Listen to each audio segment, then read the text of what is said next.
23 سال کی نبوت کے عرصے میں اپنے حبیب سے یہ نہیں کہا کہ نماز کی تبلیغ کریں، یہ نہیں کہا روزے کی تبلیغ کریں، یہ نہیں کہا حج کی تبلیغ کریں. یہ ضرور نماز کی اہمیت پر بات ہوئی، روزے کی اہمیت کو بیان کیا گیا، باقی دیگر تمام عبادات ہیں. لیکن جب بات تبلیغ کی آئی تو کہا بلغ ما انزل الیک من ربک، جو آپ کے رب کی طرف سے آپ پر بھیجا گیا ہے اس کی تبلیغ کر دیں. گویا پتہ چلا کہ تبلیغ نماز کی نہیں ہے. نماز کی اہمیت کو کوئی کم نہ سمجھے، نماز واجب عبادت ہے. نماز کے ترک کرنے والا گویا مشرک کہا گیا ہے. اقیموا الصلاۃ ولا تکونوا من المشرکین، نماز قائم کرو لیکن مشرک نہ بنو. لیکن نماز کی تبلیغ کا حکم نہیں ہے کہ نماز کی تبلیغ کرو. وہ عبادات ہیں، وہ واجبات ہیں، وہ ضروریات دین ہیں، ان کا ادا کرنا واجب ہے، لازم ہے، ضروری ہے. لیکن جب بات تبلیغ کی آتی ہے، آج تو دنیا تبلیغ یہ سمجھتی ہے کہ نماز کی بات کریں تو تبلیغ ہے، روزے کی بات کریں تو تبلیغ ہے، عبادات کی بات کریں تو تبلیغ ہے. ارے بھائی اصل میں قرآنی تبلیغ جو ہے وہ ولایت علی ابن ابی طالب کے پہنچانے کو تبلیغ قرآن میں کہا گیا ہے. لہذا کہا بلغ ما انزل الیک من ربک، جو آپ پر آپ کے رب کی طرف سے آیا ہے آپ اس کی تبلیغ کر دیں، آپ اسے پہنچا دیں. اور علماء نے یہاں تک لکھا ہے کہ یہ آیت جو ہے، یہ پیغام کہ آپ نے یہ پیغام پہنچانا ہے کر دیں، اس سے پہلے بھی آ چکا ہے. یہاں پر تو حضور جب غدیر کے مقام پر پہنچے ہیں، یہ تو ظاہر حج کر کے جب آ رہے تھے، تشریف لا رہے تھے، تو مکہ سے کافی فاصلہ طے کر دیا تھا. اب تو یہ ایک چوراہا تھا جہاں سے شام والے شام کو جا رہے ہیں، مصر والے مصر کو جا رہے ہیں، مدینہ والے مدینہ کو جا رہے ہیں، یہاں سے راستے الگ ہوتے تھے. تو یہاں پر غدیر خم کے مقام پر یہ آیت پھر سے آئی، اس سے پہلے آ چکی تھی. لیکن حضور نے اس آیت پر عمل کرنے میں یوں سمجھیے کہ ذرا تعمل کیا. لیکن اللہ سبحانہ، حضور سمجھتے تھے حکمت عملی تھی، مصلحت تھی.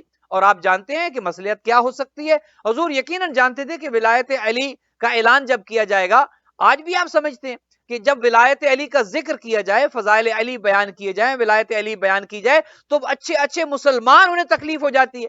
علی کا ذکر کیوں ہے، علی کی ولایت کیوں ہے، ہر طرف علی کے فضائل کیوں ہیں. تو حضور بھی جانتے تھے. اس زمانے میں بھی ایسے افراد موجود تھے کہ جنہیں ذکر علی سے جنہیں بخار ہو جایا کرتا تھا، ذکر علی سے جنہیں تکلیف ہوا کرتی تھی، اور ذکر علی جن کے لیے قابل برداشت نہ تھا. حضور بھی یہ جانتے تھے. اور حضور کو یہ پتا تھا کہ ظاہر ہے ان میں سے مومن بھی ہیں، منافق بھی ہیں. حج کرنے والے جو حضور کے ساتھ حج کر رہے تھے، جو 1.25 صحابہ کرام کا مجمع تھا، آپ کیا سمجھتے ہیں وہ سب مومن تھے، سب مومنین تھے، سب اسلام پر عمل کرنے والے تھے، سب حضور پر جانیں نشاور کرنے والے تھے؟ ایسا نہیں تھا. اگر ایسا ہوتا تو اللہ سبحانہ و تعالیٰ کو سورہ مومنون نازل کرنے کی ضرورت نہیں تھی. حضور جانتے تھے کہ کون کہاں کھڑا ہے، کون کتنے پانی میں ہے، کس کا مقام کیا ہے. منافق بھی تھے، مومن بھی تھے. حضور جانتے تھے کہ جب ولایت علی کا اعلان ہوگا، جب میں فضائل علی بیان کروں گا، اور یہ مختلف علماء نے مختلف اس کا دورانیہ لکھا ہے کہ جو خطبہ بیان کیا گیا جس میں ولایت علی بیان کی گئی، جس میں علی کی مولائیت کا ذکر کیا گیا، کسی نے کہا 5 گھنٹے کا خطبہ تھا، کسی نے کہا 7 گھنٹے کا خطبہ تھا، تو ایک طویل دورانیہ کا خطبہ تھا. اور حضور یہ جانتے تھے کہ جب یہ فضائل علی بیان ہوں گے تو اچھے اچھے جو ہے ان میں کہ جو ظاہراً ایمان کا ایک روپ دھارے ہوئے ہیں، ایمان کا لبادہ اوڑے ہوئے، اندر سے ان کے اندر منافقت ہے، نفاق ہے، ان سے برداشت نہیں ہوگی. تو اس وجہ سے حضور اس کو کسی وجہ سے اس میں تعامل کر رہے تھے. لہٰذا یہ آیت مکہ میں بھی آئی اور اس کے بعد بھی یہ آیت وہاں پر آئی. اور جب حضور مقام غدیر پر پہنچے، اب وہاں سے لوگوں کے راستے جدا ہو جانے تھے. شام والے شام کی طرف جا رہے ہیں، دیگر ممالک والے اپنے اپنے ممالک کی طرف جا رہے ہیں. اب لہجہ بدلا. اب جبرائیل جب دوبارہ آئے تو یہ پیغام لے کر آئے کہ یا ایھا الرسول، اے میرے رسول، بلغ ما انزل الیک من ربک، وہ تبلیغ کر دیں جو میں نے آپ سے کہا ہے، وہ پیغام پہنچا دیں. چونکہ یہ پیغام اب اس کے بعد اس میں تعامل نہیں کیا جا سکتا، اس میں تاخیر نہیں کی جا سکتی، چونکہ خدا کا ایک منصوبہ تھا، خدا کا ایک پلان تھا، خدا نے ایک کام کو کرنا تھا. اور خدا نے اپنے اس کام کو جو پورا ایک نظام بنایا تھا، حضرت آدم سے سلسلہ چلا، حضرت خاتم النبیین تک آیا، اس کے بعد امامت کا سلسلہ چلا. یہ نظام کائنات خدا نے چلانا تھا، خدا کے علم میں تھا کیا ہونا ہے اور اس کے بعد کیا ہونا ہے اور کس طریقے سے میں نے سلسلے کو چلانا ہے. لہٰذا یہ اعلان بہت ضروری تھا. جب وہاں پر پہنچے خم غدیر کے مقام پر تو لہجہ بدلا. یا ایھا الرسول، اے میرے رسول، بلغ، اب پہنچا دیں اس بات کو، ما انزل الیک من ربک، جو آپ پر آپ کے اللہ کی طرف سے نازل کیا گیا. وَإِن لَمْ تَفْعَلْ، یہاں پر آپ غور فرمائیے گا، وَإِن لَمْ تَفْعَلْ، اگر آپ نے یہ کام نہ کیا. اب یہاں پر آپ دیکھتے ہیں کہ یہ کام کتنا ضروری ہے. وہ اپنے حبیب سے جو کہتا ہے کہ عبادت کم کیا کریں، راتوں کو کم کھڑا ہوا کریں، آپ کو زحمت ہوتی ہے، اپنی نمازیں کم کر دیں، اپنی عبادتیں کم کر دیں، جو اپنی عبادتوں نبی کی عبادتوں کو کم کروا رہا ہے۔ یہاں پر لہجہ عجیب ہے، یہاں پر کہتا ہے وَإِن لَمْ تَفْعَلْ، اے میرے حبیب اگر آپ نے یہ کام نہ کیا جو بار بار آپ کو حکم ہو رہا ہے کہ یہ کام کر دیں، اس سے پہلے بھی آپ پر یہ آیت ہے یہ کام کر دیں، اور یہاں تک آپ پہنچے ہیں، اب یہاں سے لوگ الگ ہو رہے ہیں، اب یہاں سے لوگ جدا ہو رہے ہیں، اب اگر آپ نے یہ کام نہ کر دیا، گویا اب یہاں پر لاسٹ چانس تھا۔ وَإِن لَمْ تَفْعَلْ فَمَا بَلَّغْتَ رِسَالَتَهُ، آپ نے اگر یہ کام اب نہ کیا تو آپ نے رسالت کا کوئی کام نہیں کیا، آپ نے رسالت بالکل بھی نہیں پہنچائی۔ اب میں آپ سے سوال کرتا ہوں، اللہ کے حبیب کی جو رسالت کا عرصہ ہے وہ یہاں پر پہنچتے ہوئے 23 سال کا عرصہ ہے، 13 سال تو مکے میں، اور مکے کی زندگی جو ہے آپ کو پتہ ہے، طائف کے پتھر جو ہے حضور نے کھائے، زخمی ہوئے، لہو لہان ہوئے، حضور پر کوڑا پھینکا گیا، کون سی اذیت تھی جو آقا کریم کو نہ دی گئی؟ خود فرماتے ہیں کہ ما اوذی النبی کما اوذی، تو کسی نبی کو اتنی اذیت نہیں دی گئی جتنی مجھے دی گئی۔ 13 سال مکے کا دور، اور پھر مدینہ میں آنے کے بعد کتنی جنگیں، اور ان جنگوں میں کیا کچھ ہوا، کس طریقے سے حضور نے خدمات سر انجام دی۔ یہاں پر خدا عجیب پیغام ہے، وَإِن لَمْ تَفْعَلْ، آپ نے اگر یہ کام نہ کیا، اس کا مطلب ہے فما بلغت رسالتہ، آپ نے رسالت کا کوئی کام نہیں کیا۔ یہاں سے پتہ چلتا ہے کہ یہ کام انتہائی اہم تھا، انتہائی مہم تھا، یہ کام ایسا تھا کہ جس پر پوری رسالت کا دار و مدار تھا۔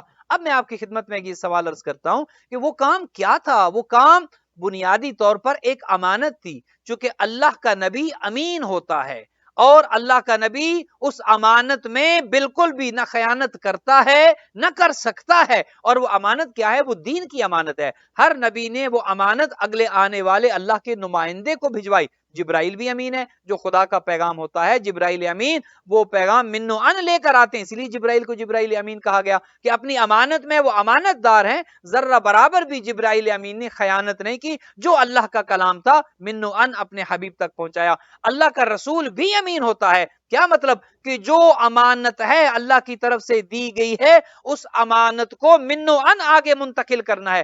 اب یہ جو اللہ کے نمائندے کی ایک امانت ہے، جو نمائندگی کی ایک امانت ہے، یہ امانت منتقل ہونا تھی۔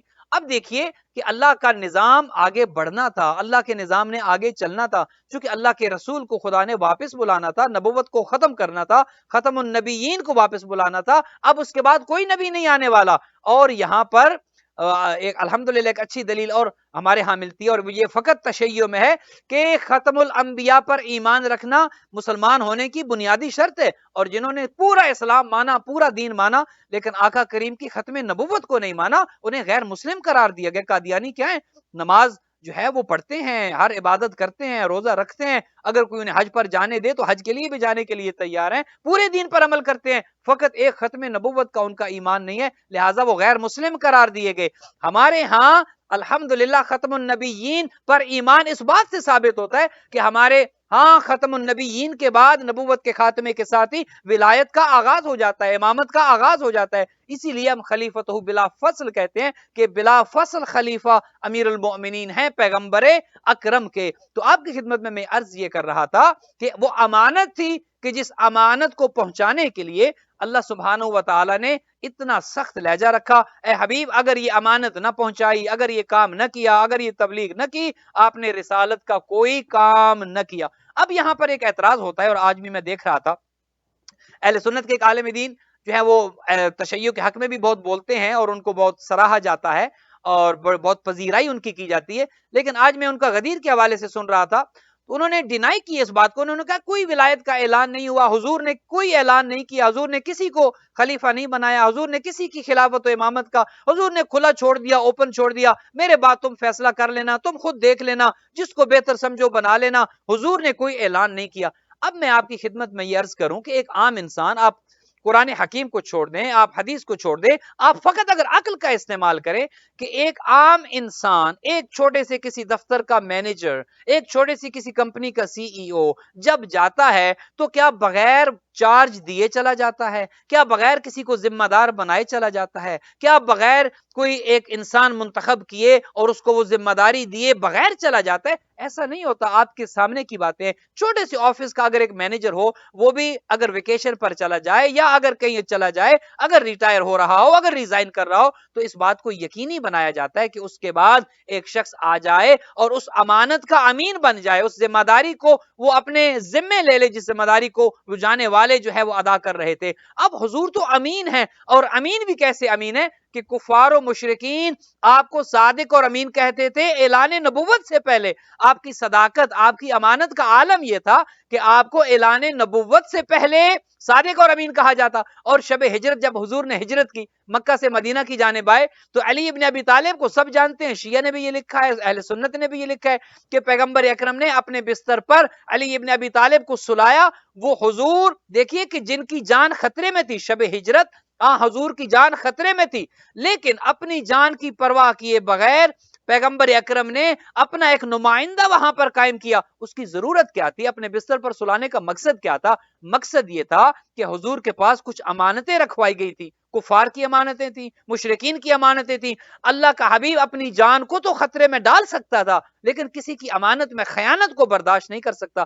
اسی لیے علی بن ابی طالب کو وہاں پر اپنا جانشین مقرر کیا، اپنا نمائندہ مقرر کیا، اور کہا کہ یا علی، کل آپ نے یہ امانتیں کفار و مشرکین کو دے کر چلے آنا ہے. تو وہ پیغمبر اکرم کہ جو جاتے ہوئے مکہ چھوڑ رہے ہیں، مکہ سے جا رہے ہیں، مدینہ کی طرف ہجرت کر رہے ہیں، جو مکہ سے مدینہ جاتے ہوئے اپنی وہ امانتیں کہ جو کفار و مشرکین کی امانتیں تھیں حضور کے پاس رکھوائی گئی تھی، ان امانتوں کی اتنی فکر ہے حضور کو، اتنے فکر مند ہیں. کفار و مشرکین کی امانتیں آج کے اگر کسی جو ہے وہ مولوی سے یہ پوچھ لیں کہ اگر آپ کے پاس کسی کافر یا مشرک کی امانت رکھی جائے تو کیا حکم ہے، تو وہ تو یہ فتویٰ صادر کر دیں کہ جائز ہے، حلال ہے، استعمال کر دو، کافروں کو نقصان پہنچاؤ، مشرکوں کو نقصان پہنچاؤ، انہیں کمزور کرو. لیکن آقا کریم کی شریعت یہ ہے، کفار و مشرکین کی امانتیں جو حضور کے پاس رکھوائی گئی تھی، علی ابن ابی طالب کو سونپ دی وہ امانتیں، اور کہا یا علی، میں آپ کو اپنا نمائندہ، اپنا جانشین اپنی طرف سے وسیع بنا کر یہاں پر نمائندہ مقرر کر کے جا رہا ہوں، اور آپ کا کام یہ ہے، آپ نے یہ امانتیں کفار و مشرکین کو پہنچانی ہے، اور جب یہ آپ کام کر لیں آپ نے مکہ چھوڑ کر مدینے چلا آنا ہے. اب آپ یہ بتائیے کہ حضور مکہ سے مدینہ ایک عارضی ہجرت کر رہے ہیں، دنیا سے تو نہیں جا رہے، ابھی مدینہ میں 10 سال کی زندگی گزارنی ہے. تو اتنی فکر ہے دنیا کی امانتوں کی، کافروں کی امانتوں کی، مشرکوں کی امانتوں کی، کہ امانتوں کی فکر کر کے نمائندہ مقرر کر دیا ہے، اور اس نمائندے کو یہ ذمہ داری سونپ دی ہے کہ یہ امانتیں آپ نے میری بیہاف پہ پہنچانی ہے، پھر آپ نے ہجرت کرنی ہے. وہ پیغمبر کے جو اتنا امین ہے، جو اتنی فکر کرتا ہے کفار و مشرکین کی امانتوں کی، وہ اللہ کی امانت کی فکر نہیں کرے گا، وہ اللہ کے دین کی فکر نہیں کرے گا، وہ اللہ کی کتاب کی فکر نہیں کرے گا، وہ 23 سالہ زحمات اور محنتوں کی فکر نہیں کرے گا، وہ امت پر چھوڑ کر چلا جائے گا، وہ اصحاب کرام پر چھوڑ کر چلا جائے گا کہ جو میرے بعد دیکھ لینا، تم کر لینا جو تمہاری مرضی میں ہے. یہ ایک عام انسان اگر اپنے دماغ میں اس بات کو سوچے تو یہ بات انسان کی ذہن میں نہیں آتی ہے کہ حضور بغیر بتائے چلے گئے، بغیر اعلان کیے چلے گئے، بغیر خلیفہ مقرر کیے چلے گئے. نہیں، حضور نے خلیفہ مقرر کیا تھا. حضور نے کیا کرنا تھا؟ حضور نے تو اعلان کیا. اصل میں تو خلافت کا کام اللہ کے سپرد ہے، اللہ یہ کام کرتا ہے. خدا نے یہ کام کسی کے ذمہ نہیں کیا کہ خلیفہ تم نے بنانا ہے. خدا خلافت کا اعلان کرواتا ہے، اور یہ تشیع کا بہت واضح عقیدہ ہے.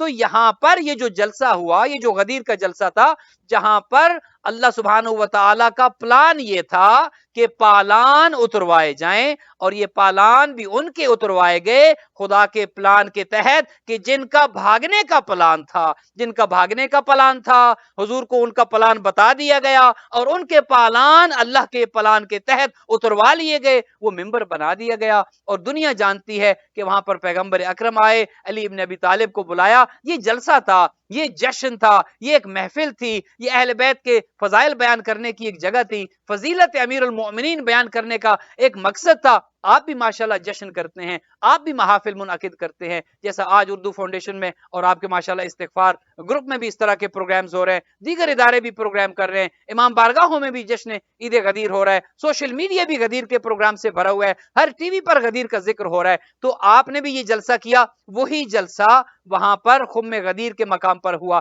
لیکن ایک بات طے ہے، کوئی بھی جلسہ ہو، کوئی بھی پروگرام ہو، کوئی بھی جشن ہو، اس کے لیے کچھ چیزوں کی ضرورت ہوتی ہے. جیسے آج کا یہ جشن عید غدیر استغفار گروپ نے سپانسر کیا، استغفار گروپ اس کا بانی ہے. کسی بھی جشن کے لیے، کسی بھی پروگرام کے لیے بانی کا ہونا ضروری ہے، جو اس کو سپانسر کرے، جو اس کا انعقاد کرے. اور جب بانی مل جائے، جب اس کا انتظام کرنے والا مل جائے، اس کے بعد ایک خطیب چاہیے ہوتا ہے، ایک مقرر چاہیے ہوتا ہے، ایک ذاکر چاہیے ہوتا ہے. آپ نے مجھ سے کہا اور میں نے آپ کی خدمت میں گزارشات پیش کرنے کے لیے حامی بھر لی. تو بانی استغفار گروپ ہے، خطیب میں اس میں خدمت انجام دے رہا ہوں. اب ایک اس میں عنوان ہے کہ تیسرا بات کیا کی جائے، عنوان کیا ہو، آپ کا عنوان کلام کیا ہو. تو آج کی مناسبت سے ہم نے اس میں عنوان رکھا عید غدیر اور ولایت علی ابن ابی طالب. اب غدیر کا جو جشن ہو رہا ہے، آئیے دیکھتے ہیں کہ وہاں پر بانی کون ہے، وہاں پر خطیب کون ہے، اور وہاں پر موضوع کیا ہے، کس موضوع پر یہ جشن ہو رہا ہے. غدیر کا عنوان کس مقام کے حوالے سے اور کس حوالے سے اللہ سبحانہ و تعالیٰ نے اس جشن کا انعقاد کیا. تو آپ کی خدمت میں یہ عرض کر دوں اور آپ کی زحمات کو بھی تمام کروں کہ غدیر کا جو جشن خم غدیر کے مقام پر جو رکھا گیا، پالان اتروا کر ممبر بنایا گیا، حضور اس ممبر پر تشریف فرما ہوئے، علی ابن ابی طالب کو بلایا گیا. اس جشن کا بانی تھا لا الہ الا اللہ، اللہ اس کا بانی تھا. اور اس جشن کا خطیب تھا محمد الرسول اللہ. چونکہ خطیب کی بھی ضرورت ہے، جس نے اعلان کرنا ہے، جس نے ذکر کرنا ہے، جس نے بات کرنی ہے. تو بانی تو ہے لا الہ الا اللہ اور خطیب ہے محمد الرسول اللہ. اب تیسرا آپ کو عنوان چاہیے تھا، تو عنوان تھا علی ولی اللہ. یہی تو پورے کا پورا دین ہے، اسی کے اندر تو پورے کا پورا دین سما گیا کہ بانی اللہ ہے، لا الہ الا اللہ ہے، خطیب محمد الرسول اللہ ہے، اور عنوان علی ولی اللہ ہے. جب بانی نے جشن کا انعقاد کیا، خطیب نے خطبہ دیا اور من کنت مولا فہذا علی مولا کا اعلان کر دیا. جب ولایت علی کا اعلان ہو گیا، ادھر سے آیت آ گئی الیوم اکملت لکم دینکم واتممتم علیکم نعمتی ورضیت لکم الاسلام دینا. آج دین مکمل ہو گیا. گویا اس سے پہلے نماز آئی، دین نامکمل تھا، روزہ آیا، دین نامکمل تھا، حج کا حکم آیا، دین نامکمل تھا، زکوٰۃ پہنچائی گئی، دین نامکمل تھا. پورے کا پورا دین آ چکا تھا، ابھی تک دین نامکمل تھا. جب علی ولی اللہ کا اعلان ہو گیا، ادھر سے اللہ نے مہر لگا دی الیوم اکملت لکم دینکم. آج میں نے دین کو تمہارے لیے مکمل کر دیا، اور آج میں نے نعمتیں تمام کر دی، اور آج میں دین اسلام سے راضی ہو گیا. گویا ولایت علی کو اگر دین اسلام سے نکال دیا جائے، اگر ولایت علی کو دین سے دور کر دیا جائے، تو وہ دین نامکمل رہتا ہے. وہ دین پائے تکمیل تک نہیں پہنچتا. پائے تکمیل تک یہ تب پہنچتا ہے جب ولایت علی ابن ابی طالب اس دین کا حصہ ہو. اور جب ولایت علی ابن ابی طالب دین کا حصہ بن جاتی ہے، تو اس دین کی تکمیل کا اعلان ہو جاتا ہے. لیکن افسوس یہ ہے کہ یہ ولایت علی ابن ابی طالب نہ اس دور میں لوگوں سے برداشت ہوئی، نہ آج کے زمانے میں لوگوں سے برداشت ہو رہی ہے. اس زمانے میں بھی منافق تھے، اس زمانے میں بھی علی سے بغض رکھنے والے تھے. جب ادھر سے اعلان ہوا من کنت مولا ہو فہذا علی مولا، جس کا میں مولا اس کا علی مولا. اور اب تو اہل سنت کے علماء نے بھی یہ کہنا شروع کر دیا ہے کہ یہاں پر حضور نے جو مولا کہا، اسی معنی میں کہ جس معنی میں حضور مولا تھے، اسی معنی میں علی مولا ہے. لوگوں نے کہا کہ نہیں، مولا کا مطلب دوست ہے، مولا کا مطلب یہ ہے، اور مولا کا مطلب وہ ہے، تاکہ علی ابن ابی طالب کو اپنا راہبر نہ ماننا پڑ جائے، خلافت و ولایت علی ابن ابی طالب پر ایمان نہ لانا پڑ جائے. تو لیکن جب ادھر سے اعلان ہو گیا، تو بہت سے لوگوں سے یہ اعلان برداشت نہ ہوا. بہت سے لوگ کہ جو بغض سے بھرے تھے، ان میں سے ان کا ایک نمائندہ آ گیا، یا رسول اللہ، یہ آپ نے کیا اعلان کر دیا؟ آپ نے نمازیں پڑھوائی، ہم نے پڑھی، آپ نے روزے رکھوائے، ہم نے رکھے، آپ نے عبادات کروائی، ہم نے کی، آپ نے حقوق الناس پہنچائے، ہم نے سب پر عمل کیا. یا رسول اللہ، اتنا کروانے کے بعد اس دفعہ آپ ہمیں حج پر لے آئے، ہم نے حج بھی کیا، اب یہ کیا سلسلہ ہے؟ یہ کیا نئی بات ہے؟ یہ کیا نیا اعلان ہے؟ یا رسول اللہ، یہ آپ یہ بتائیں، آپ نے اپنی مرضی سے یہ اعلان کیا؟ یہ جو علی کو ہمارے سروں پر آپ ذمہ دار بنا کر جا رہے ہیں، کیا یہ آپ کی مرضی کے تحت ہے یا اللہ کی طرف سے یہ اعلان ہے؟ اور اگر یہ اللہ کی طرف سے ہے تو ابھی آسمان سے ایک پتھر آئے اور میں ابھی عذاب کا شکار ہو جاؤں. اور قرآن نے کہا کہ سائل بعذاب واقع، ایک سائل آیا اور اس نے اللہ کا عذاب مانگا. اب دیکھیے خدا کتنا کریم ہے، خدا کتنا عظیم ہے. خدا نے اپنے دشمن کو برداشت کیا ہے. فرعون نے خدائی کا دعویٰ کیا، خدا نے عذاب نہیں دیا. شداد، نمرود اور اس کے علاوہ جتنے بھی آئے، قارون وغیرہ سب اللہ کے دشمن تھے، خدا نے ہر ایک کو برداشت کیا، خدا نے کسی پر فوراً عذاب کو نازل نہیں کیا، لیکن اللہ کے حبیب کے بھی بہت دشمن تھے، کتنے منافق تھے، پیغمبر کے دشمن تھے، خدا نے انہیں بھی فوراً عذاب کا شکار نہیں کیا، لیکن علی بن ابی طالب کا ایک بغض رکھنے والا جب میدان میں آتا ہے اور عذاب مانگتا ہے، خدا نے اپنے نہ ماننے والے کو، مشرک کو، بلکہ خدائی کا دعویٰ کرنے والے کو تو خدا نے معاف کر دیا، خدا نے رسول کے دشمنوں کو تو گویا ان پر فوراً عذاب نازل نہیں کیا، وقتی طور پر ان سے عذاب کو دور کر دیا، اس کے بعد کی جو سزائیں ہیں وہ تو ہوں گی، جہنم میں جو آگ میں جلنا ہے وہ تو ہوگا۔ اور علی بن ابی طالب کا دشمن جب آیا، یا رسول اللہ یہ کس کی مرضی سے اعلان ہوا، اپنی مرضی سے کیا یا اللہ کی مرضی سے کیا؟ اگر اللہ کی مرضی سے ابھی عذاب آئے، ادھر اس سائل نے عذاب مانگا، ادھر اللہ نے فوراً عذاب دیا، علی کے دشمن کے لیے ذرہ برابر روح رعایت نہیں ہے، ذرہ برابر تاخیر نہیں ہے، ادھر عذاب مانگا، ادھر آسمان سے پتھر آیا اور فوراً وہ جل کر راکھ ہو گیا۔ اب تاریخ میں آپ دیکھیں گے 2 مقامات پر پتھر آیا آسمان سے، ایک دفعہ اللہ نے علی کے دشمن کو پتھروں سے فنار کیا، اور ایک دفعہ خدا نے اپنا گھر بچانے کے لیے، اگر یوں کہوں تو شاید زیادہ مناسب ہوگا کہ ایک دفعہ بیت اللہ کو بچانے کے لیے آسمان سے پتھر برسائے گئے، اور ایک دفعہ مولود کعبہ کو کے دشمن کو فنار کرنے کے لیے اللہ نے آسمان سے پتھر۔ اب ادھر سے جب پتھر آیا، ادھر یہ حارث بن نعمان فہری ہلاک ہوا، اب ڈر گئے لوگ کہ ہاں بھئی بغض علی کی سزا تو بہت ہے، جو وہاں ملے گی وہ تو ملے گی، اب جو یہاں مل رہی ہے یہ تو آسمان سے پتھر آنا شروع ہو گئے، یہ تو ہم یہیں پر ہلاک ہونا شروع ہو گئے، ہم یہیں پر تباہ ہونا شروع ہو گئے۔ اب لوگ ڈر گئے، جب ڈر گئے، عذاب آتا دیکھا، جب اسے ہلاک ہوتا دیکھا، اب دوڑے اور جا کر کہا بخن بخن لکیا علی ابن ابی طالب، اے فرزندے ابو طالب آپ کو بہت بہت مبارک ہو۔ اب عذاب چکے دیکھ چکے تھے، اب یہ جو بخن بخن کی صدائیں تھیں یہ وہ عذاب دیکھنے کے بعد مبارکباد کے لیے آ رہے تھے، یا علی آپ کو بہت مبارک ہو، آج سے آپ میرے بھی مولا ہو گئے اور ہر مومن اور مومنہ کی بھی مولا ہو گئے، اور یا علی آج آپ کی ولایت کا اعلان ہو گیا۔ ہر طرف سے بخن بخن کی صدائیں آنے لگی، لیکن اب دیکھیے کہ یہ اعلان وہ تھا، علی بن ابی طالب کی ولایت کا اعلان وہ تھا کہ جس جگہ پر ہو رہا تھا اس جگہ میں گرمی بہت تھی، حدت بہت تھی، گرمی کی شدت بہت تھی، اور کافی گھنٹے یہ پروگرام چل رہا تھا۔ اب ظاہر ہے لوگ جو ہے وہ تنگ آ چکے تھے، ایک تو گرمی کی وجہ سے، ایک تو گرمی اتنی زیادہ تھی دھوپ کی وجہ سے، اور دوسرا جو موضوع تھا، جو فضائل علی بیان ہو رہے تھے، اب ظاہر ہے دونوں طرف سے گرمی تھی، دونوں طرف سے جو ہے وہ حدت تھی اور شدت تھی، اور اسی پر کیا ایک شاعر نے کیا خوب کہا، اور اسی شعر پر آپ کی زحمتوں کو میں تمام کرنے لگا ہوں۔ وہ شاعر کہتا ہے کہ ایک دھوپ میں شدت تھی، دوسرا اعلان میں، اعلان غدیر، اعلان ولایت علی ابن ابی طالب، تو ایک تو دھوپ کی شدت تھی، ایک دھوپ میں شدت تھی، دوسری اعلان میں، دو طرح سے جل گئے کچھ لوگ ریگستان میں، جو جل گئے وہ آج بھی جل رہے ہیں، اور جو آج جل رہے ہیں وہ قیامت تک جلتے رہیں گے، لیکن ولایت علی کے نور کل بھی جل رہے تھے، آج بھی جل رہے ہیں، اور قیامت تک کے لیے جلتے رہیں گے۔ اللہم تقبل منا انکا انت السمیع العلیم بجائے محمد وآلہ الطیبین الطاہرین المعصومین۔ خداوند متعال استغفار گروپ کے بانیان کو، اس جشن کے بانیان کو طول عمر عطا فرمائے، آپ کے مال و رزق میں برکت ہو، آپ کے مرحومین کی مغفرت ہو۔ جتنے بہن بھائی پڑھنے سننے والے استغفار گروپ میں موجود ہیں، جن گھروں میں یہ ذکر ہو رہا ہے، سنا جا رہا ہے، خداوند متعال سب کو اجر جزیل عطا فرمائے۔ ولایت علی بن ابی طالب کی خوشی میں، عید غدیر کی خوشی میں خدا ہم سب کے صغیرہ و کبیرہ گناہوں سے درگزر فرمائے، اور ہم سب پر جنت کو واجب قرار دے، ہم سب کا خاتمہ ولایت علی بن ابی طالب پر ہو، ہم سب کا خاتمہ علی الخیر ہو۔ اللہم تقبل منا بحق محمد وعلی والفاطمہ والحسن والحسین وذریۃ الحسین علیہم الصلوۃ والسلام۔ والسلام علیکم ورحمۃ اللہ وبرکاتہ۔